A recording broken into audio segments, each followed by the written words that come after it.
चलिए हम लोग पढ़ रहे हैं रीजनिंग, और रीजनिंग में हमने एक चैप्टर आपको पूरा पढ़ा दिया है, डाइस, पासा, है ना। पासा के सवाल लगाइए, जिसका सवाल फंस जा रहा है वो सवाल हमसे आप पूछते रहिए, ठीक है ना। पूरा हमारे समझ से पासा A to Z, एक भी सवाल ऐसा नहीं होगा जो आपका फंसेगा अगर आप रेगुलर क्लास में हैं। आज हम लोग पढ़ेंगे दूसरा चैप्टर, दिशा और दूरी।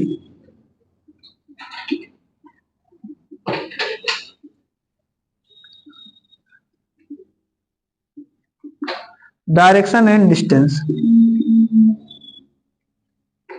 दिशा और दूरी, डायरेक्शन एंड डिस्टेंस।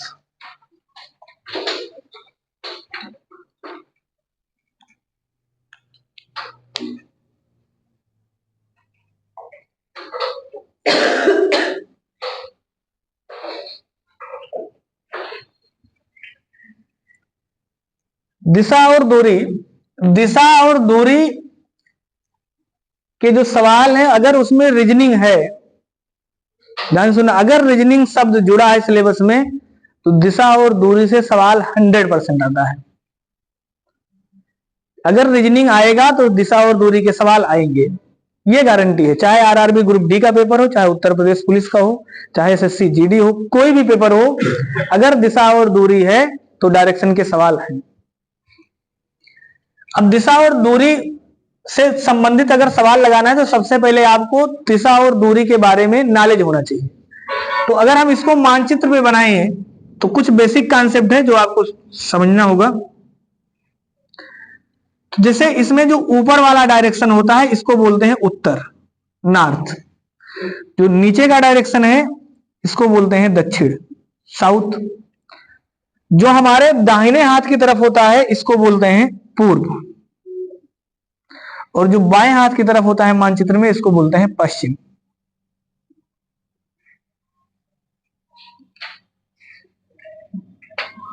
क्लियर है ना। उत्तर, दक्षिण, पूरब और पश्चिम, एक दिशा के बाद दूसरा दिशा। जैसे अगर यहां पर आप उत्तर में थे और आप एक बार दाएं घूम गए, इधर घूम गए, तो कितने अंश घूमेंगे? 90। यहां से फिर से कितने घूमेंगे? 90, यानी सभी 90 अंश पे बटा है। क्योंकि सभी जानते हैं मैथ में कि किसी भी बिंदु के चारों ओर का जो डायरेक्ट पूरा अंश है वो कितने अंश का है? 360 का है। तो उत्तर, दक्षिण, पूरब और पश्चिम। अब मान लीजिए कोई व्यक्ति ऐसे उत्तर जा रहा हो और हमने कहा है वो दाएं घूम गया, तो एक बार ऐसे घूमेगा, इधर जाएगा, ऐसे जाने लगेगा, ये तो है ना। लेकिन बाई चांस वो पूरा ना घूमे, 45 अंश घूमे, तो फिर कहां जाएगा? ऐसे जाएगा। इसका मतलब ये हुआ कि चार तो मेन डायरेक्शन है, लेकिन ये चार डायरेक्शन इसकी सहायक भी है जो आधो हाथ से बंटवारा कर देंगे। क्या हुआ? नहीं, रीजनिंग में बस यही है 8 डायरेक्शन, सही है ना। तो देखिए इसको कौन सा डायरेक्शन बोलेंगे, तो इसका बोलने के लिए क्या है, जो इन दोनों के बीच में है, तो इसको हम लोग बोलेंगे उत्तर पूर्व। इसको कौन सा बोलेंगे? इसको बोलेंगे दक्षिण पूर्व। इसको बोलेंगे दक्षिण पश्चिम, और इसको बोलेंगे उत्तर पश्चिम। कोई अगर पश्चिम उत्तर बोल रहा है तो वो भी सही है, मतलब क्रम बदल सकता है। जैसे बहुत जहां लिखा रहा था ना पश्चिमोत्तर, तो पश्चिमोत्तर का मतलब हुआ पश्चिम उत्तर। चाहे आप उत्तर पश्चिम बोलिए, चाहे पश्चिम उत्तर बोलिए, मतलब इनका क्रम आगे पीछे करने से कोई फर्क नहीं पड़ेगा रीजनिंग में। तो ये 8 डायरेक्शन है, इनके बारे में जानकारी होना चाहिए। तो मानचित्र में सबसे ऊपर का डायरेक्शन उत्तर, नीचे दक्षिण, दाएं हाथ की तरफ पूरब और बाएं हाथ की तरफ पश्चिम। जैसे मानचित्र हम लोग भारत का देखते हैं तो सबसे ऊपरी राज्य कौन सा है? जम्मू कश्मीर। तो सब जानते हैं ना जम्मू कश्मीर भारत के उत्तर में है, क्योंकि ऊपर है तो उत्तर है। सबसे नीचे कौन सा है? तमिलनाडु, नीचे है। सबसे पूरब में कौन सा है? मतलब अगर मानचित्र की बात करें तो अरुणाचल प्रदेश। पश्चिम की अगर बात करें तो पश्चिम में कौन सा है? गुजरात। समझ में आ गया ना।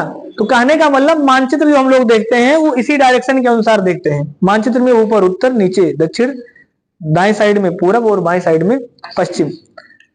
इसके बीच में अगर उत्तर और पूरब के बीच में है तो उत्तर पूरब, दक्षिण और पूरब के बीच में है तो दक्षिण पूरब, पश्चिम और दक्षिण के बीच में है तो दक्षिण पश्चिम, और पश्चिम और उत्तर के बीच में है तो उत्तर पश्चिम। दिखाते हैं। अब अगर पूरे अंश का मान 45 अंश था यहां से यहां तक का, तो आधा कितना होगा? 90 था, तो ये कितना होगा? 45 45 का। ये सारे अंश 45 45 में होंगे। क्लियर है ये चीज। अब देखिए अक्सर एग्जाम में कहां पर, क्योंकि कंपटीशन का मतलब है समय, हमने एक दिन आपको बताया था कि समय का मतलब क्या था कि आपको अब क्या करना है, 150 क्वेश्चन को सॉल्व करना है 120 मिनट में, 2 घंटे में। और जो एक एक क्वेश्चन का समय निकल के आया था वो 40 से 42 सेकंड आया था, यानी 40-42 सेकंड में आपको एक सवाल लगाना पड़ेगा। सही है ना। उससे अगर ज्यादा ले रहे हैं तो फिर दिक्कत है। ये हम नहीं कह रहे, ये इन दोनों का रेशियो बता रहा है। क्योंकि 120 मिनट में आप ये मान लीजिए कि 10 मिनट गोला भरेंगे, खाली कोई मार्कशीट का पेपर होगा तो 110 मिनट बचेगा। समझ में आया ना। तो आपको 40 से 42 सेकंड में सवाल आना चाहिए। तो यहां पर जो सवाल आता है कि एक व्यक्ति पूरब की दिशा में जा रहा था और दाएं मुड़ा, फिर बाएं मुड़ा, तो आदमी क्या करते हैं, सपोज करते हैं कि अच्छा पूरब में जा रहे थे तो दाएं मुड़े बाएं मुड़े। आपको सोचना नहीं है, हम कॉन्सेप्ट क्या बता रहे हैं। देखिए मान लीजिए कोई व्यक्ति ऐसे ऊपर जा रहा था उत्तर की डायरेक्शन में, तो अगर उत्तर के डायरेक्शन में जा रहा है, हमने कहा दाएं मुड़िए, तो दाएं का मतलब किधर मुड़ेगा, इधर। तो दाएं मुड़ने का मतलब इधर, राइट इधर मुड़ेगा, ये मुड़ेगा ना। अगर कोई व्यक्ति मान लीजिए ऐसे जा रहा था, हमने कहा दाएं मुड़िए, तो किधर मुड़ेगा, इधर नीचे की तरफ, इधर मुड़ जाएगा। अगर कोई व्यक्ति इधर पूरब में ऐसे जा रहा था, हमने कहा दाएं मुड़िए, तो दाएं किधर मुड़ेगा, दक्षिण की तरफ मुड़ेगा। ऐसे कोई व्यक्ति कहीं भी मान लीजिए दक्षिण में जा रहा है और हमने कहा दाएं मुड़िए, तो दाएं मुड़ने वाले, जैसे हम लोगों का मुख किधर है प्रेजेंट टाइम में, दक्षिण की तरफ है। और अगर दाएं मुड़ेंगे तो ऐसे मुड़ जाएंगे, ये तो मुड़ेंगे ना, किधर मुड़ेंगे, पश्चिम में। इसका मतलब अगर दक्षिण में जा रहे हैं और दाएं के मुड़ने का मतलब किधर मुड़ेंगे, इधर, इधर मुड़ेंगे ना। ऐसे अगर आप यहां जा रहे हैं तो दाएं किधर मुड़ेंगे, ऊपर। ऐसे अगर पश्चिम में जा रहे हैं, जैसे पश्चिम ऐसे चल रहे थे और दाएं मुड़े, तो किधर मुड़ेंगे, इधर, उत्तर की तरफ। तो अगर हम लोग पश्चिम में जा रहे हैं और दाएं मुड़ने का मतलब किधर मुड़ेंगे, उत्तर। तो एक चीज क्लियर हो गया होगा कि अगर दाएं कहे तो बिना बुद्धि लगाए आपको क्या करना है, जैसे घड़ी घूमता है उसी दिशा में घूम जाइए, क्लॉकवाइज। ये तो हो ना। जैसे अगर इधर थे तो इधर घूमेंगे, ऐसे जा रहे थे तो इधर घूमेंगे, ऐसे जा रहे थे तो भी इधर घूमेंगे, ऐसे जा रहे थे तो भी इधर, ऐसे जा रहे थे तो भी इधर, ऐसे जा रहे थे तो भी इधर। यानी जहां भी होंगे, किसी भी पोजीशन पे होंगे, तो दाएं का मतलब घड़ी की दिशा में, बाएं का मतलब इसी का उल्टा हो जाएगा। सही ना। क्योंकि अगर दाएं इधर घूमे हैं तो विपरीत इधर घूमेंगे, लेफ्ट। ऐसे दाएं इधर जा रहे थे तो लेफ्ट इधर घूमेंगे। समझ में आ रहा ना ये चीज। तो एक चीज ध्यान रखना कि कहीं भी आप होंगे, अगर कहा दाएं घूमिए, तो दाएं का मतलब आपको 90 अंश क्या घूमना है, घड़ी की दिशा में, घड़ी की दिशा में, ध्यान रहेगा ना। और अगर बाएं कहेगा तो कितना घूमेंगे, 90 अंश घड़ी के विपरीत दिशा में।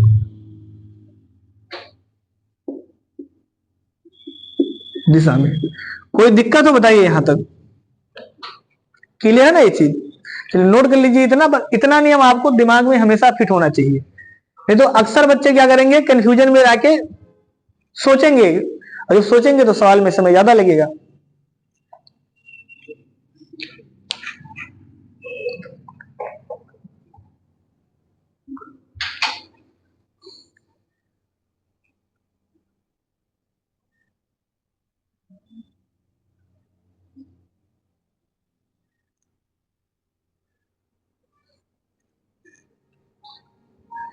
क्लियर है ये चीज।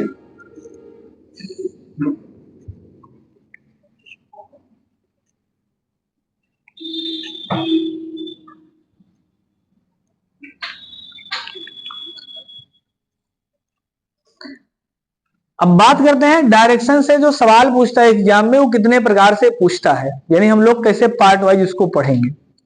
तो हम लोग जो पढ़ेंगे, पहला टाइप पढ़ेंगे फेस डायरेक्शन, यानी चेहरे की दिशा किधर है, यानी आदमी किधर जा रहा है, ठीक ना, जिसको बोलते हैं फेस डायरेक्शन।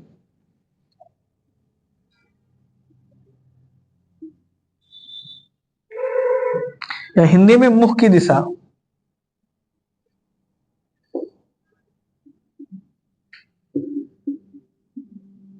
हाँ, मुख की दिशा, फेस डायरेक्शन, सीधे से नाम है फेस डायरेक्शन, यानी आदमी किस दिशा में जा रहा है, ये भी सवाल एग्जाम में पूछता है। दूसरा हम लोग क्या पढ़ेंगे,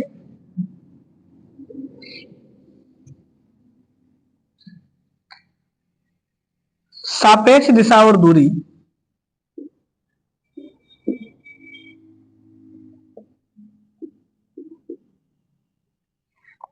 यानी मुख की दिशा पर आधारित सवाल। दूसरा पढ़ेंगे सापेक्ष दिशा और दूरी पर आधारित सवाल।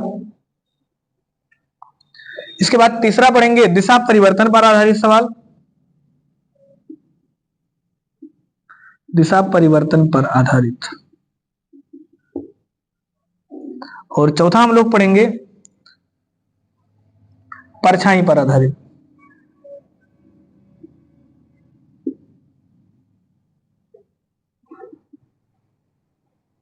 और पांचवा पढ़ेंगे विविध प्रकार के प्रश्न।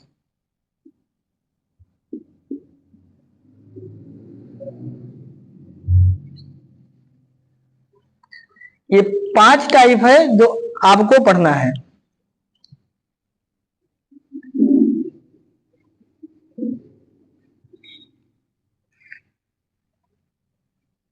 समझ में आ रहा है ना? फेज डायरेक्शन, सापेक्ष दिशा और दूरी, दिशा परिवर्तन, परछाई पर आधारित और विविध प्रकार के सवाल। सापेक्ष दिशा और दूरी, रिलेटिव स्पीड यानी रिलेटिव डायरेक्शन एंड डिस्टेंस, है ना। परछाई, दिशा परिवर्तन का मतलब चेंज इन डायरेक्शन। परछाई का साइडों पर आधारित सवाल, परछाई पर आधारित सवाल मिसलेनियस टाइप के। विविध का मतलब क्या होता है? बचे खुचे, है ना, जिसको मतलब हेडिंग में नहीं डाला जा सकता। तो फेज देखिए, अब इसमें हम आपको इसका पहले बता रहे हैं कि ना इंट्रोडक्शन क्या क्या पढ़ना है। फेज डायरेक्शन का मतलब ये होता है कि जैसे कोई व्यक्ति पूरब दिशा में चल रहा था, सही ना, और इस फेज डायरेक्शन में 2 प्रकार के सवाल आपको देखने को मिलेंगे। एक मिलता है जब अंतिम दिशा पूछा जाए, यानी प्रारंभिक दिशा ज्ञात होगी, अंतिम दिशा पूछेगा। दूसरा हो सकता है जब प्रारंभिक दिशा पूछा जाए,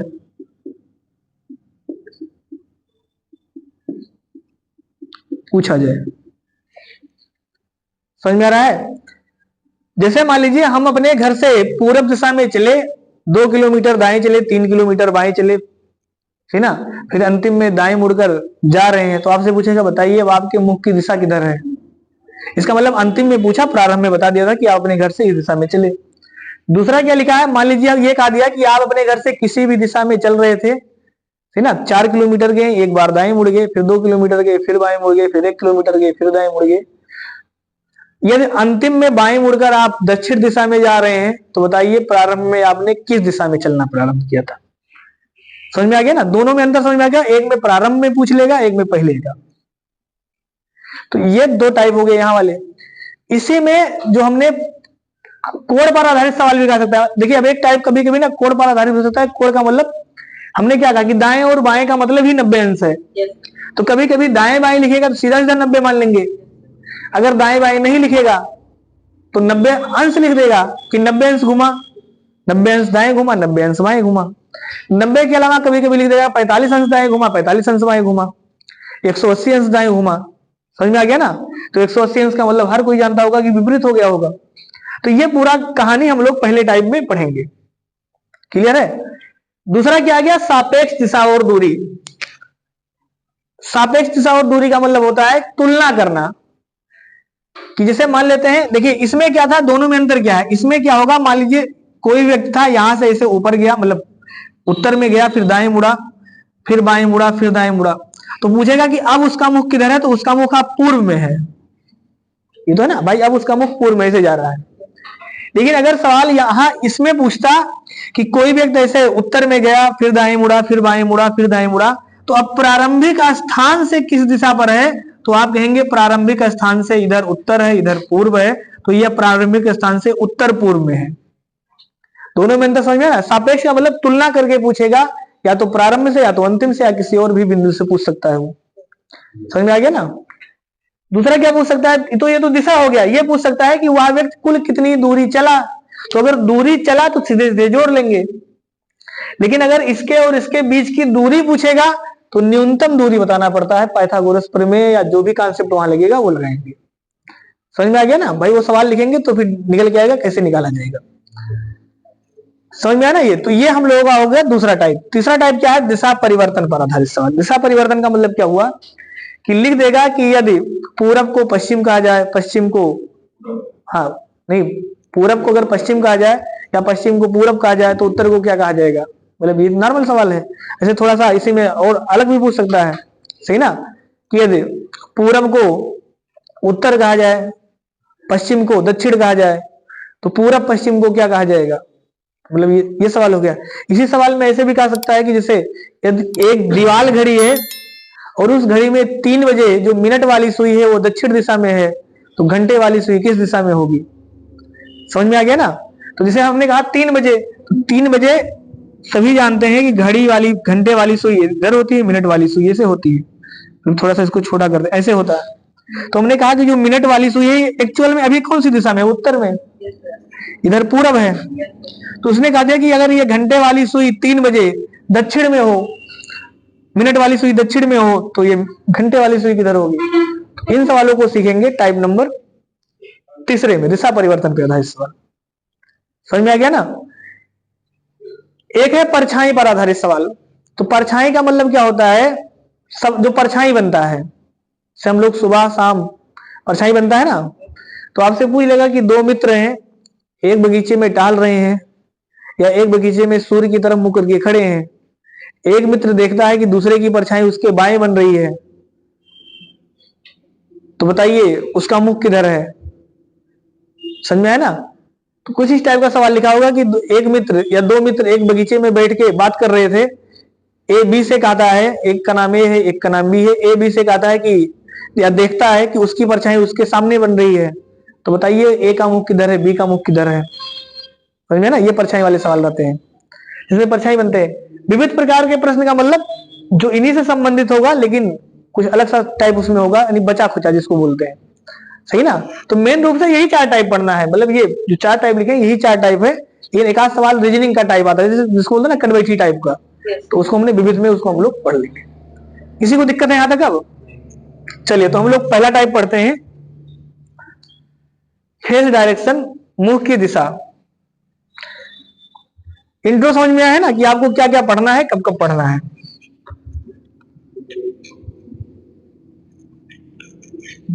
चलिए हेडिंग डाल लीजिए, फेस डायरेक्शन या मुख की दिशा।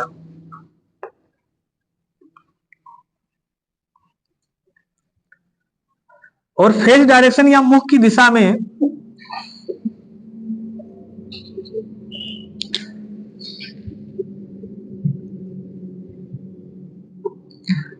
आपको कुछ नियम लिखना है, नोट। पहला,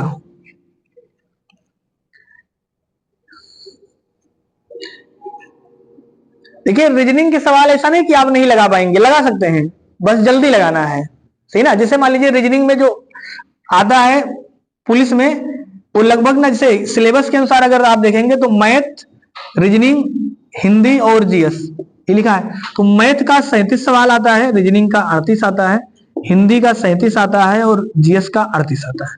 टोटल ये 75 और ये 75, 150 क्वेश्चन ये आता है। समझ में आ गया ना।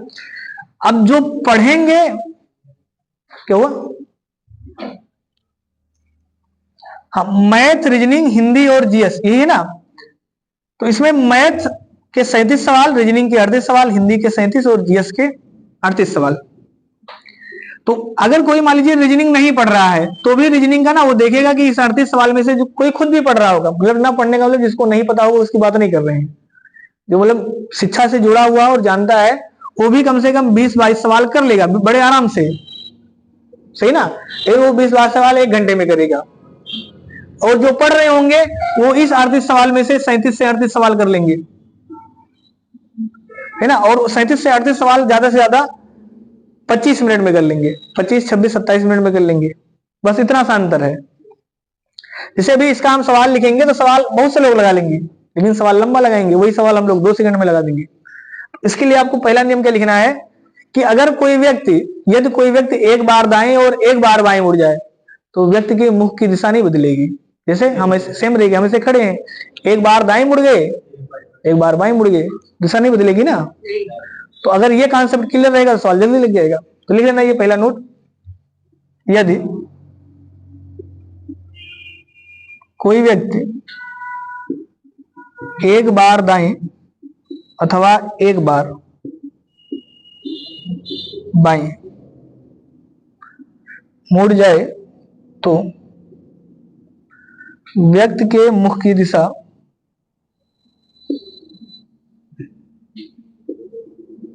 नहीं बदलती है।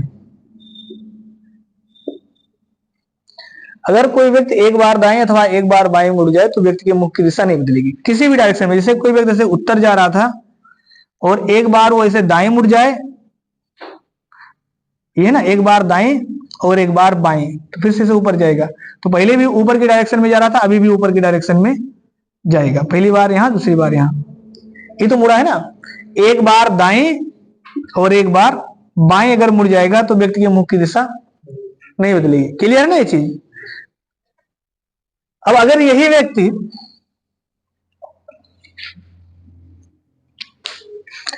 ठीक ना, दूसरा आप लिखना, यदि कोई व्यक्ति 2 बार दाएं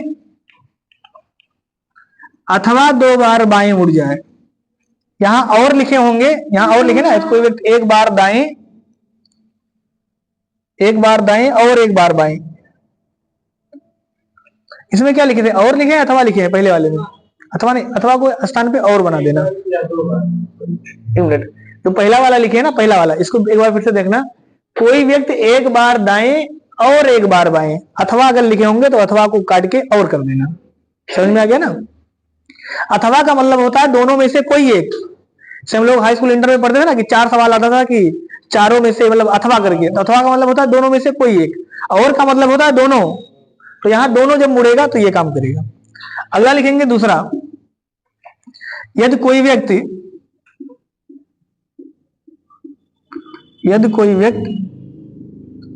2 बार, दोबारा लिखेंगे 2 बार,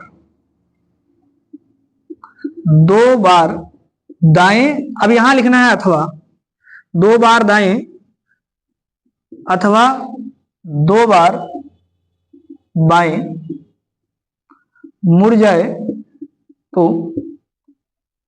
व्यक्ति के मुख की दिशा क्या हो जाएगी? अथवा का मतलब दोनों में से कोई एक। जैसे हम ऐसे खड़े थे और 2 बार दाएं मुड़ गए, तो एक बार दाएं फिर एक बार दाएं, तो क्या हो जाएगा? विपरीत हो जाएगा। वही नहीं होगा, विपरीत होगा ना। पहले आपके सामने खड़े थे, अब एक बार दाएं मुड़े तो इधर हो गए, एक बार दाएं मुड़े तो उल्टा हो गया ना। पहले मुख हमारा इधर था, अब इधर हो गया, तो क्या हो जाएगा? विपरीत हो जाएगा, उलट जाएगा। तो मुख की दिशा विपरीत हो जाएगी।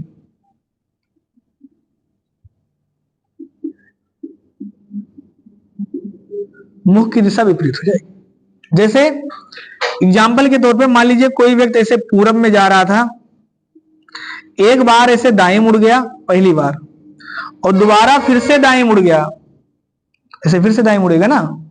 तो पहले जा रहा था इधर, अब जाने लगा इधर,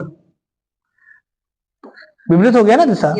भाई पहले चला था इधर, तो एक बार फिर दाएं मुड़ा इधर नीचे, फिर दोबारा दाएं मुड़ा इधर, तो अब दिशा कौन सी हो जाएगी? विपरीत। पहले जा रहा था पूर्व में, अब जाने लगा पश्चिम में। अगर मान लीजिए वो बाएं मुड़ता है, जैसे ऐसे चला अपने घर से और बाएं मुड़ गया, एक तो बाएं मुड़ने मतलब ऊपर एक बार, फिर दोबारा जब बाएं मुड़ेगा तो फिर से इधर मुड़ेगा। तो चला था इधर, जा रहा है इधर, तो विपरीत हो जाएगा। तो 2 बार दाएं जब मुड़ेगा या बाएं मुड़ गया तो दिशा बदल जाएगी। अच्छा, कोई व्यक्ति अगर 4 बार दाएं या 4 बाएं मुड़ जाए तो क्या होगा? तो दिशा नहीं बदलेगी तब, क्योंकि 4 बार जब घूम जाएगा, क्योंकि हमको पता है ना 4 बार का मतलब उसी डायरेक्शन में आ जाएगा। जैसे एक बार, फिर 2 बार, फिर 3 बार, फिर 4 बार। तो आपके सामने थे, फिर से आपके सामने आ गए। 4 बार का मतलब ही हुआ ना, अभी हमने क्या बताया कि 90 अंश का है, और जब यहां से चलेगा तो 4 बार का मतलब 1 बार, 2 बार, 3 बार, 4 बार, तो फिर से उसी पे आ जाएगा ना। इसका मतलब कोई व्यक्ति अगर 4 के गुणज में घूम जाएगा दाएं या बाएं तो दिशा नहीं बदलेगी। गुणज का मतलब 4 बार, 8 बार, 16 बार, 32 बार, तो दिशा नहीं बदलेगी। ध्यान रहेगा ना। चलिए अब इसके आगे हम लोग कल प्रैक्टिस करेंगे, ठीक है ना।